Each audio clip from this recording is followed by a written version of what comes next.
Hello, ఇవాళ మనం ఒక పేషెంట్ చూసాం. ఆవిడ జమ్మూ కాశ్మీర్ నుంచి వచ్చారు. ఆవిడకేంటే థైరాయిడ్ గ్రంథిలో కణితి ఫార్మ్ అయింది. ఆ కణితి చాలా పెద్దదన్నమాట. ఆల్మోస్ట్ గోల్ఫ్ బాల్ కన్నా పెద్దది, క్రికెట్ బాల్ కన్నా కొంచెం చిన్నది, అంత పెద్ద కణితి ఉండింది. అలాంటి కణితికి ఇవాళ కాశ్మీర్లో ఏం చెప్పడం జరిగిందంటే, మీకు కట్ చేసి ఈ ట్యూమర్ని బయటికి తీసేసి దాంతోపాటు నార్మల్ థైరాయిడ్ని కొంత తీసేసి మీకు కుడతామని చెప్పారు. అంటే ఆవిడ కనీసం 18 నుంచి 20 కుట్లు పడేవి.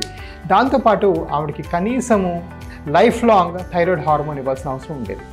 ఇప్పుడు మేమేం చేసామంటే ఒక చిన్న పుల్ల పెట్టేసి ఆ థైరాయిడ్ ఆ ట్యూమర్ని మాత్రమే కాల్ చేసాం. దాన్ని radio frequency ablation of thyroid gland అంటారు. అలా చేసుకుంటే అదైనా అరగంటకి ఇంటికి వెళ్ళిపోవచ్చు. ఎక్కడా కట్ చేయడం ఉండదు. ఎటువంటి స్కారు, మెడ దగ్గర స్కార్ ఉంటే ఈజీగా చాలా అందవికారంగా కనిపిస్తుంది. అలా లేకుండా ఎటువంటి స్కార్ కూడా లేకుండా పూర్తిగా ఎబ్లేట్ చేసి పంపించాం. ఆవిడకి 6 నెలల్లో ఇది 95% తగ్గిపోయే అవకాశం ఉంది. సో ఈ రోజుల్లో థైరాయిడ్లో బినైన్ ట్యూమర్స్కి ఎవరు కూడా కటింగ్ ఆపరేషన్ చేసుకోకూడదు.